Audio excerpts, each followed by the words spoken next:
کہ ایک شخص بیماری کی وجہ سے روزہ نہیں رکھ سکتا اور فدیہ دینے کی بھی استطاعت نہیں رکھتا، تو سب سے پہلے تو یہ غور کرنا ہے کہ جو بیماری کی وجہ سے روزہ نہیں رکھ سکتا، یہ بیماری عارضی ہے، ٹیمپریری ہے، یا ایسا مرض ہے جو موت تک پیچھا نہیں چھوڑے، جیسے کہ انتہائی بڑھاپا مرحلے میں چلا گیا تھا، وہ موت تک پیچھا نہیں چھوڑے، تو اب یہ کہتے ہیں کہ بیماری کی وجہ سے روزہ نہیں رکھ سکتا۔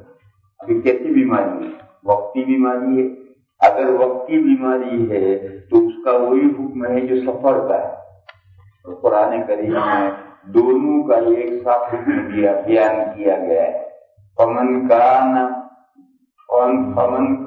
مریض، جو رمضان میں بیمار ہے، او علی سفر، یا رمضان میں سفر میں، تو دونوں کو شریعت نے یہ اجازت دی ہے کہ بیماری میں روزہ نہ رکھنا چاہے نہ رکھے، سفر میں رمضان کا روزہ نہ رکھنا چاہے نہ رکھے، مگر اسے بیماری ہٹتے ہی، سفر پورا ہوتے ہی جتنے دن روزے نہیں رکھے ہیں اتنے دن کے روزے قضا کرنے پڑے۔ رمضان ہی میں سفر ختم ہو گئے، رمضان ہی میں بیماری ختم ہو گئی، تو رمضان کے روزے باقی ہیں، وہ چل رہے ہیں۔ پھر وہ جو 5 دن بیمار رہا یا 5 دن سفر میں رہا، وہ 5 دن گنیں گے عید کے دن کے بعد، 2 3 4 5 یہاں گنیں گے۔ اگر عید کا دن آیا ہی نہیں، اس سے پہلے مر گیا، تو وہ جو سفر میں 5 دن کے روزے گئے تھے وہ معاف، اس کی قضا نہیں۔ وہ جو بیماری میں 5 دن کے روزے نہیں رکھے تھے وہ معاف، اس کی قضا نہیں۔ اور عید کے بعد میں 3 دن پائے، 2 تاریخ، 3 تاریخ، 4 تاریخ، اور مر گئے۔ یہ جو 3 دن پائے ہیں ان 5 میں سے 3 ہی کی روزہ قضا ضروری ہے۔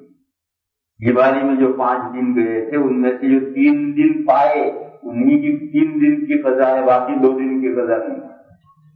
سفر میں جو 5 دن روزے نہیں رکھے تھے ان میں سے 3 دن پائے، یہ 3 ہی دن کی قضا واجب ہے، اور نہیں قضا کی ہے تو پیچھے میت کی طرف سے فدیہ دیا جائے، باقی 5 دن میں سے 2 دن کی قضا ہے ہی نہیں، کیوں؟ اس کے دن نہیں پائے۔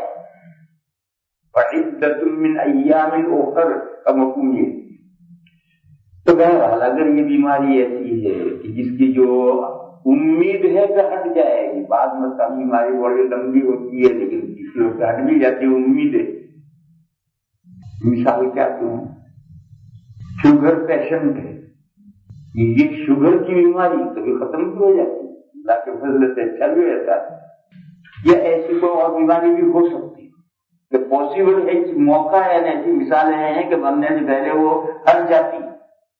ایسی بیماریوں کے احکام الگ ہیں، اور ایسی بیماری ہے کہ جو موت تک پیچھا بالکل چھوڑے گی بھی نہیں، جیسے کہ انتہائی بڑھاپا، اس کے احکام الگ ہیں، اس کے احکام الگ ہیں، سب کے احکام الگ الگ ہیں۔ ان کو بیان کرنے سے پہلے یہ سمجھنا چاہیے کہ یہ جو ڈاکٹر ہیں غیر مسلم، ان کا کوئی قول معتبر نہیں ہے دیانات میں، یعنی مسائل شرعیہ جو ہیں ان کے سلسلے میں ان کا کوئی قول معتبر نہیں۔ اسی طریقے سے مسلمان ڈاکٹر وہ جو بات کہہ رہا ہے اس سلسلے کے مسئلے شریعت کی جانتا ہے یا نہیں؟ مثلاً روزے کے سلسلے میں ایک مریض سے کہہ رہا ہے کہ تمہیں روزہ نہیں رکھنا چاہیے، وہ روزے کے سلسلے کے مسائل وہ مسلمان ڈاکٹر جانتا ہے یا نہیں؟ نہیں جانتا، وہ بھی جاہل ہے، اس کا قول بھی معتبر۔ مسلمان ڈاکٹر دیندار کا مطلب یہ ہے کہ جو مسئلے بیان کر رہا ہے اس سلسلے کے مسئلے اور شریعت کے احکام کی اہمیت جانتا ہے یا نہیں؟ اس کا ہی قول معتبر ہے، دوسرے کا قول معتبر نہیں۔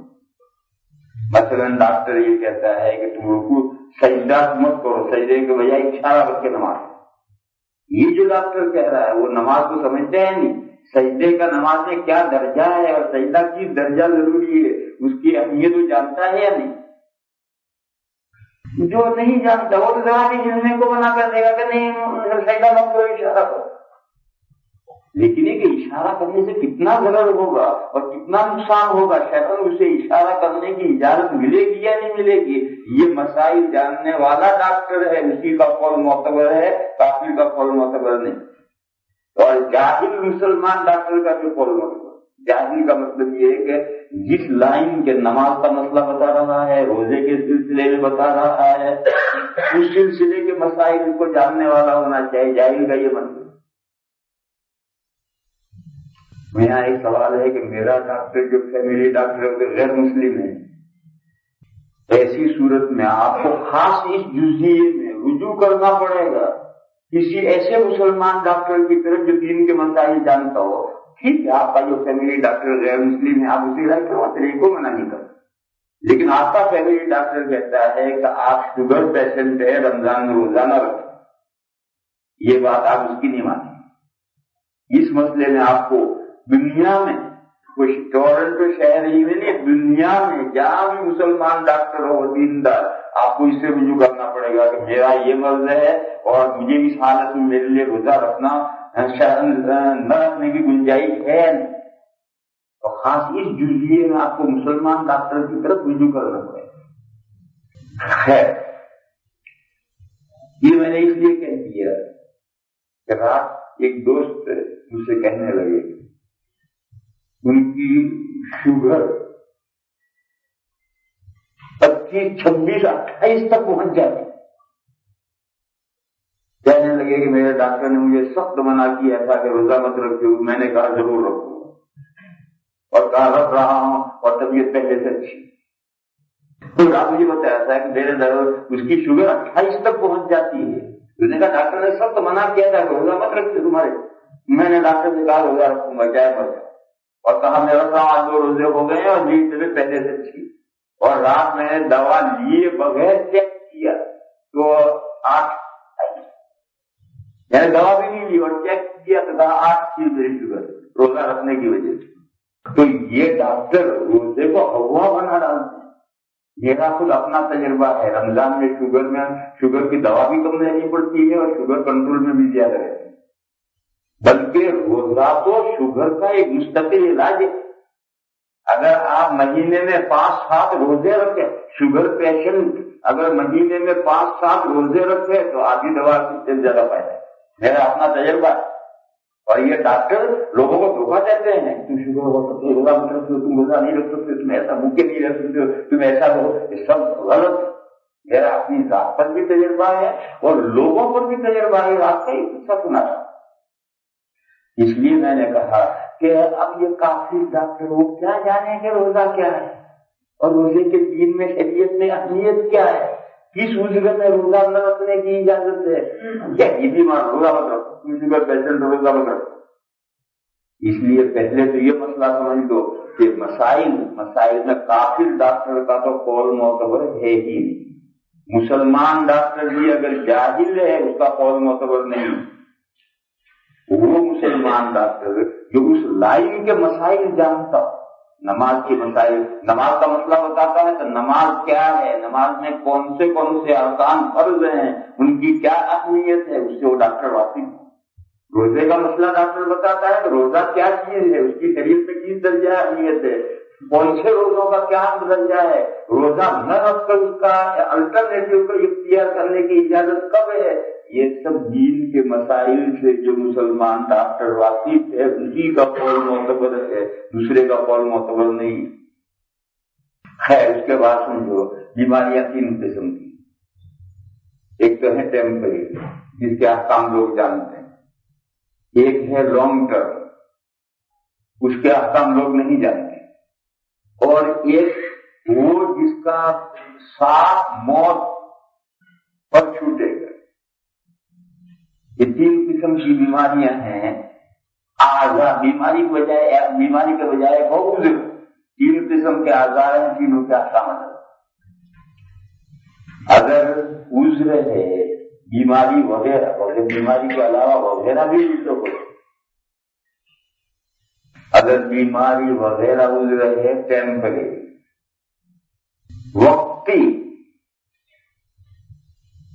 تو میں نے بتایا کہ ایسی صورت میں بیمار کو شریعت نے اجازت دی ہے کہ وہ رمضان میں روزہ نہ رکھنا چاہیے، جیسا کہ مسافر ہو، شرعی مسافر ہو تو شریعت نے اسے رمضان میں اجازت دی ہے کہ وہ روزہ نہ رکھنا چاہے تو نہ رکھے، شریعت نے روزہ رکھنے سے منع نہیں کیا۔ مسافر ہمت کر کے روزہ رکھے، بیمار ہمت کر کے روزہ رکھے، سبحان اللہ۔ لیکن اگر وہ بے ہمتی کی وجہ سے سفر میں روزہ نہ رکھنا چاہے، بیماری میں روزہ نہ رکھنا چاہے، شریعت نے اجازت دی ہے۔ کیوں اجازت دی ہے؟ وائے قرآن نے خود جواب دیا ہے، یرید اللہ بکم اليسر ولا یرید بکم العسر، اللہ تعالیٰ تم پر آسانی کرنا چاہتے ہیں، تنگی نہیں کرنا چاہتے۔ شریعت نے جو احکام دیے ہیں ان احکام کا مطلب انسانوں کو پریشان کرنا نہیں، ان کی اگر کوئی واقعی عذر ہے تو شریعت اسے سہولتیں دی ہے، گنجائش دی ہے۔ تو قرآن نے خود جواب دیا ہے کہ یہ 2 صورتوں میں اجازت دی ہے کہ شریعت تمہارے ساتھ آسانی چاہتی ہے، تمہیں تنگی میں ڈالنا نہیں چاہتی۔ اب آپ نے سفر میں روزہ نہیں رکھا، بیماری میں روزہ نہیں رکھا، جب یہ بیماری ختم ہوگی، ختم کرتے ہی روزے ضروری ہوں گے۔ سفر پورا ہوگا، سفر پورا کرتے ہی روزے ضروری ہوں گے، اور سفر میں جتنے دن گئے ہیں، بیماری میں جتنے دن گئے ہیں، ان کے بدل الٹرنیٹو دن ملیں گے تو ان کی قضا واجب ہوگی، اور نہیں ملیں گے تو قضا واجب نہیں ہوگی۔ یہ بہت باریک مسئلہ ہے، جلدی سے نہیں سمجھ سکتا۔ ایک مثال سے سمجھیں، ایک آدمی رمضان میں بیمار پڑ گیا، اسے 3 روزے نہیں رکھے، سفر میں چلا گیا، 3 دن سفر میں رہا، اس نے روزے نہیں رکھے، پھر گھر آ گیا، تند بیماری ٹھیک ہو گئی، روزے شروع کر دیے۔ ابھی رمضان پورا نہیں ہوا تھا تو اللہ کو پیارا ہو گیا۔ وہ جو سفر میں 3 روزے گئے ہیں ان کی قضا واجب نہیں، نہ فدیہ واجب۔ بیماری میں جو 3 روزے نہیں رکھے تھے اس کی نہ قضا واجب ہے نہ فدیہ واجب۔ وہ 3 روزے جو سفر میں گئے ہیں، بیماری میں گئے ہیں، ان کی قضا یا فدیہ اس وقت واجب ہوگا جبکہ وہ 3 دن ملیں رمضان کے بعد۔ 1 دن ملا، 1 دن کی قضا اور فدیہ، 2 دن ملے تو 2 دن کی قضا اور فدیہ۔ قضا آدمی موجود ہے تو قضا کرے گا، اور قضا نہیں کر سکتا ہے تو پیچھے ورثہ فدیہ ہے۔ پھر ٹیمپریری بیماری کا ہوگا، اور اگر لمبی بیماری ہے جیسا کہ یہی شوگر والے اپنے آپ کو بڑا بیمار سمجھتے ہیں، اور یہ سمجھنا چاہیے کہ شوگر کوئی بیماری نہیں، اور جو لوگ اسے بیماری سمجھ لیتے ہیں ان کا ستیہ ناش ہو جاتا ہے۔ باقی یہ شوگر کوئی بیماری نہیں ہے، یہ ایک علت جو لگ جاتی ہے، اور جب بھی کوئی علت لگ جاتی ہے تو پھر کیئرفل زندگی گزارنی ہے۔ ذرا بے احتیاطی کرو گے نقصان پہنچے گا۔ ایسا سمجھو جیسے ایک آدمی کا نزلوی مزاج ہے، تو اب یہ کوئی بیماری نہیں، یہ علت جو لگی ہوئی ہے، اس کا مزاج نزلوی، اسے احتیاط کرنی، ٹھنڈے پانی سے غسل نہیں کرنا، ٹھنڈے پانی سے وضو نہیں کرنا، ہوا میں نہیں سونا ہے، کوئی ٹھنڈی کی دہی وغیرہ نہیں کھانی ہے، یہ سب اس کو یہ احتیاطیں ضروری ہے کہ اس کا مزاج نزلوی ہے، اور وہ کیئرفل زندگی گزارے گا تو کوئی بات نہیں۔ اور اگر بے احتیاطی کی، ہوا میں سو گئے، ٹھنڈے پانی سے نہا لیے، دہی وغیرہ اڑائے، نزلہ پکڑ گئے۔ اب نزلے نے جب پکڑ لیا اب ہے بیماری، باقی وہ کوئی بیماری نہیں، نزلوی مزاج نہ کوئی بیماری نہیں۔ اسی طرح سمجھو شوگر پیشنٹ ہونا یہ کوئی بیماری نہیں، یہ علت۔ بے احتیاطی سے شوگر ہائی ہو گئی یا لو ہو گئی اب ہے بیماری، ہائی ہو گئی یا لو ہو گئی تو بیماری ہے، اور اگر کنٹرول میں ہے کوئی بیماری نہیں۔ جس حال میں شوگر کنٹرول میں ہے اس حال میں جو لوگ اس کو بیماری سمجھتے ہیں ان کا ستیہ ناش ہو جاتا ہے۔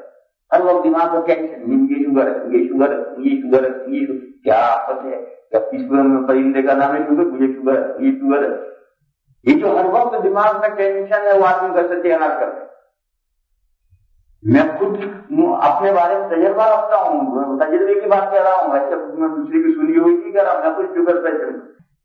اس لیے جو حضرات نے یہ ذہن میں سوچ لو کہ یہ کوئی بیماری نہیں۔ دلیل حدیث شریف میں یہ ہے لِكُلِّ دَاءٍ دَوَاءٌ إِلَّا الْمَرَض، ہر بیماری کا علاج ہے سوائے بڑھاپے۔ شوگر کا کوئی علاج دنیا میں کہیں ہے؟ اور یہ کہتے ہیں کہ فلاں نے فلاں درخت میں پتے کھائے جو ٹھیک ہو گیا تھا، وہ سب باتیں ہیں، وہ درا پتے لا کے مجھے بھی دکھا، ایسے ہیں کچھ نہیں، یہ درخت کستے ہیں جھوٹے کہ فلاں نے فلاں کیا تھا ٹھیک ہو گیا تھا، اس کے پاس پہنچے ہوئے تو وہاں کچھ بھی نہیں، یہ سب جھوٹی باتیں ہیں جو چلتی۔ ہوتا کیا ہے؟ وقتی کا تو کنٹرول میں آ جاتا ہے، اور جب تو احتیاط زندگی گزارے گا کنٹرول میں رہے گا، پھر بھی احتیاط نہیں کرے گا پھر شروع ہو جائے گا۔ تو بہرحال اس کا کوئی علاج نہیں، جیسے نئی مزاج اگر کوئی ہے اس کا کوئی علاج نہیں، وہ تو اس کا مزاج جو ہے نئی وہ زندگی بھر رہے گا۔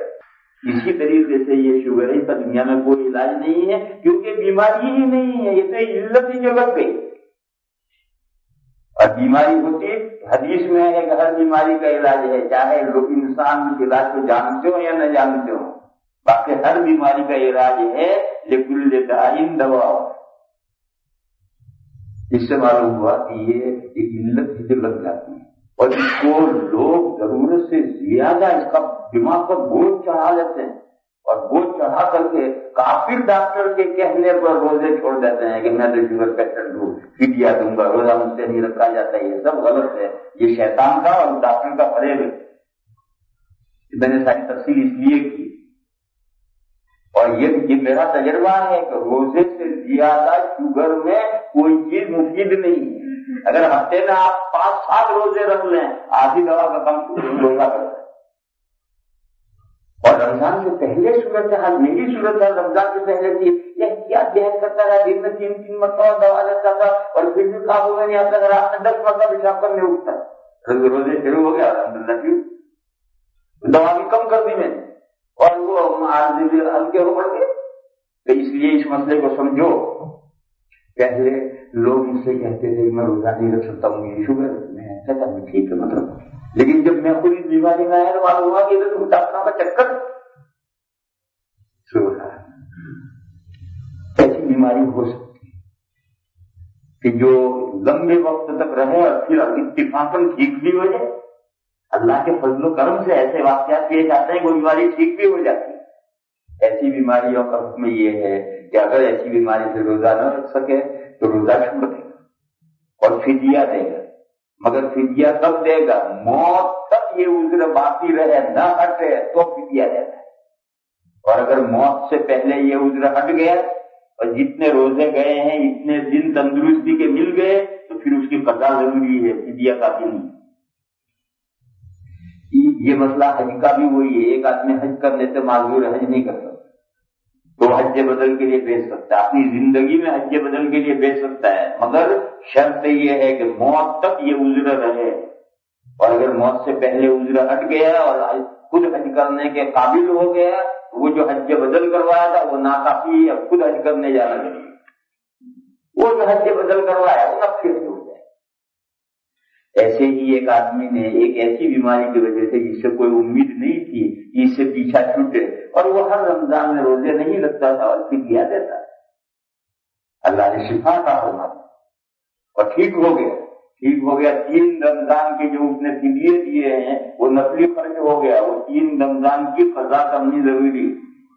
یوں کہو فدیے بیکار نہیں، وہ فدیے نفلی خیرات ہو گئی۔ بیکار کا مطلب یہ کہ وہ روزوں کا عوض ہے، وہ جتنے 3 مہینے کے روزے فدیے دیے ہیں وہ روزے پھر رکھنے ضروری، اور اگر نہیں رکھے تو مرنے کے بعد پھر دوبارہ اس کا فدیہ دینا ہوگا، اس کا فدیہ دوبارہ دینا ہوگا، کیوں؟ اس کو استطاعت ہو گئی قضا رکھنے، اور اس نے استطاعت کے بعد قضا نہیں رکھی اور مر گیا تو پھر اس کو دوبارہ فدیے دینے ہوں گے، وہ فدیے بے کر۔ اور ایک تیسری صورت یہ ہے کہ ایسا عذر یا ایسی بیماری ہے جس کا ساتھ موت تک رہنا ہے، وہ ہٹنا ہی نہیں ہے، جیسے کہ انتہائی بڑھاپا۔ وہ جوان ہو جائے بڑا مشکل، کوئی کشتہ کھا لے، کشتہ کھا لے گا تو وہ خود ہی کشتہ ہو جائے گا، مرا ہو جائے گا۔ اس کا مسئلہ یہ ہے کہ وہ رمضان کے روزے نہ رکھے اور ہاتھ کے ہاتھ فدیہ دیتا رہے، ہاتھ کے ہاتھ فدیہ دیتا رہے، کیونکہ منگوزر تو ہٹنے کا ہی نہیں۔ اور اگر ہاتھ کے ہاتھ اس نے نہیں دیا ہے تو وصیت کرنی ضروری ہے، اس کے ترکے کے تہائی میں سے فدیہ دیا جائے۔ اگر وصیت نہیں کی ہے تو ورثہ کو ترکے میں سے یا اپنے جیب سے اس کا فدیہ ادا کرنا چاہیے، ضروری نہیں۔ ضروری تو کب ہے جب وہ وصیت کر کے مرے، تو اس کے 1/3 ترکے میں سے وہ فدیہ ادا کرنا ضروری ہے۔ بہرحال یہ بہت باریک مسائل ہیں، شاید آپ حضرات کے قابو میں سارے مسئلے نہ آئے ہوں، ذہن میں ڈال لو، جب ضرور پڑے پھر رجوع کی جو کچھ۔ ان کا جو سوال ہے اس کا جواب تو اتنا ہی ہے کہ اگر وہ بیمار ہے اور ایسی بیماری ہے کہ جس کی وجہ سے شرعاً فدیہ لینے کی اجازت ہے تو وہ روزہ نہیں رکھے گا، فدیہ لے گا۔ اور غربت کی وجہ سے فدیہ بھی نہیں دے سکتا تو پھر فدیہ مؤخر کرے۔ ان کا مسئلہ یہ ہے کہ آدمی غریب ہے تو فدیہ مؤخر کرے۔ اس کی مثال ہوائی جہاز میں سفر کر رہا ہے یا ریل گاڑی میں بس میں سفر کر رہا ہے، نماز پڑھنے کی کوئی شکل نہیں سے نماز مؤخر کرے، قضا کرے۔ جب پلین سے اترے گا، بس میں سے اترے گا، چاہے وقت ہو یا وقت نکل گیا اس وقت وہ نماز پڑھے۔ ایسا ہی مسئلہ یہاں ہے کہ روزہ رکھے گا، بیماری کی وجہ سے نہیں رکھ سکتا، فدیہ دے گا۔ فدیہ دینے کی بھی استطاعت نہیں، مؤخر کرے گا۔ مؤخر کرے گا کب تک؟ اللہ تعالیٰ چاہ پیسے اسے عنایت فرمائے اور فدیہ دینے کی اس میں استطاعت ہو جائے، اس وقت فدیہ دینا ہے۔ اور ایک روزے کے فدیے کے بقدر استطاعت ہو گئی، بس ایک روزے کا فدیہ ادا کرنا واجب۔ یہ پورے مہینے کے روزے گئے ہیں، پورے مہینے کے روزوں کا فدیہ مثال کے طور پر $100، $3.5 ایک روزے کا فدیہ سمجھو تو $100 ہاتھ میں آنے ضروری نہیں، $3.5 $4 آ گئے، ایک روزے کا فدیہ واجب ہو۔ 8 آ گئے، 2 کا فدیہ واجب ہو۔ 12 آ گئے، 3 کا فدیہ واجب ہو۔ پھر فدیہ ادا نہیں کیا، پان کھا کے ختم کر دیے، $1.5 کا پان آتا ہے، پان کھا کے وہ پیسے ختم کر دیے، کسی کو دے دیے، خرچ کر ڈالے، تو فدیہ واجب لازم رہ جائے گا۔ اور پہلی صورت میں جب فدیے کی استطاعت ہی نہیں ہوئی تھی، اللہ کے نہیں پکڑا جائے گا۔ روزہ رکھنے کی استطاعت نہیں رکھتا، مطلب کو فدیہ دو، فدیے کی بھی استطاعت نہیں رکھتا، مؤخر کرو۔ جب تک استطاعت فدیہ دینے کی نہیں ہوگی، اس سے پہلے مر جائے گا تو روزہ بھی نہیں، فدیہ نہیں، اس کے لیے فدیہ نہیں۔ کیوں؟ اس کے بعد ذاتیت نہیں، ذات یدین ہاتھ میں کوئی ہے ہی نہیں۔ لیکن فدیے کے بقدر مال آ گیا، ایک روزے کے فدیے کے بقدر آ گیا، اب اس کا فدیہ ادا کرنا ضروری ہے۔ اب اگر یہ فدیہ نہیں ادا کرے گا، مال ادھر ادھر اڑا دے گا تو فدیہ واجب ہے۔ اس کی مثال ہے ایک آدمی کے پاس حج کے بقدر پیسہ آ گیا، حج کے بقدر پیسہ آ گیا، حج فرض ہو۔ اب اگر یہ پیسہ لڑکے لڑکی کی شادی میں اڑا دیا تو چاہے پیسہ خرچ ہو گیا، حج فرض باقی۔ ایک مرتبہ حج فرض ہو گیا باقی، اسے لوگ نہیں جانتے۔ ایک مرتبہ اتنی استطاعت ہو گئی اور اتنا پیسہ آ گیا کہ حج ہو سکتا ہے، حج فرض ہو گیا۔ اب اگر یہ پیسہ اگر اپنی ضروریات میں بھی خرچ کر ڈالے گا تو بھی حج کی فرضیت باقی ہے۔ ایسے ہی جتنے روزوں کے فدیے کی استطاعت ہو گئی اتنا فدیہ واجب ہو۔ اب اگر یہ پیسے اگر اپنی ضرورت میں بھی خرچ کر ڈالے گا تو بھی اس کے اوپر فدیہ لازم رہے گا، اسے مرتے وقت وصیت کرنی ہے وہ رکھا۔ اور اگر اس کے پاس ہے ہی نہیں تو پھر روزہ نہیں، فدیہ کی استطاعت نہیں، فدیہ موقع۔ اور فدیہ کی استطاعت سے پہلے مر گیا تو فدیہ بھی نہیں، روزہ نہیں۔ لیکن ایک مرتبہ استطاعت ہو گئی، اس کے بعد فوراً فدیہ ادا کرنا ضروری ہے، نہیں ادا کرے گا تو اس کے ذمہ پر لازم۔ تو اب یہ بھائی پوچھتے ہیں کہ فدیے کی استطاعت نہیں رکھتا ہے، ان کی صورت حال کیا ہے؟ وہ خود براہ راست ان کو مل کر پوچھنی چاہیے کہ ان کے پاس اگر ایک روزے کے بقدر بھی فدیے کی استطاعت ہے تو اس کے ذمہ لازم ہے۔ آج ایسے اللہ کے بندے ہو سکتے ہیں، دنیا میں اللہ کے بندے ہو سکتے ہیں کہ جن کے پاس میں ایک روزے کا فدیہ بھی نہ ہو، کھانے کو ہی نہ ہو، بھوکے آنکھوں سے گزر کرتے ہوں، ایسے ہیں دنیا میں اللہ کے بندے ایسے۔ مگر اس ملک میں ایسے لوگ جو سوال کر رہے ہیں یہ جناب، ایسے لوگ اس ملک میں مشکل سے ملیں گے، لہٰذا ان کو پوچھنا چاہیے۔ یہ جو کہتے ہیں کہ یہ کی طاقت نہیں ہے، وہ طاقت کا کیا مطلب سمجھ رہے ہیں؟ ان کو خود مل کر مسئلہ اپنا سمجھنا چاہیے۔ بہت بڑی داڑھی والے صاحب ہیں، اس لیے وہ داڑھی کے مسئلے لوگوں کو چڑھانے کے لیے پوچھ رہے ہیں، اس لیے ان کو ایسے سوال نہیں کرنے چاہیے جس سوال میں دوسروں کو تنقید کا پہلو، ایسے سوال مجلس میں نہیں کرنے چاہیے۔ یہ قاعدہ سمجھا رہا ہوں، کوئی ایسا سوال جس میں دوسروں پر تنقید کا پہلو چاہے پوچھنے والے کے دماغ میں نہ ہو لیکن سننے والے اسے تنقید سمجھیں، ایسے سوال مجلس میں نہیں کریں۔ ایسے سوال ہم دوران تقریر جب مناسب موقع آئے گا تو اس کی طرف اشارہ کریں گے، اس کی بات کہیں گے، باقی مجلس کے سوالات میں ایسے سوال نہیں کریں۔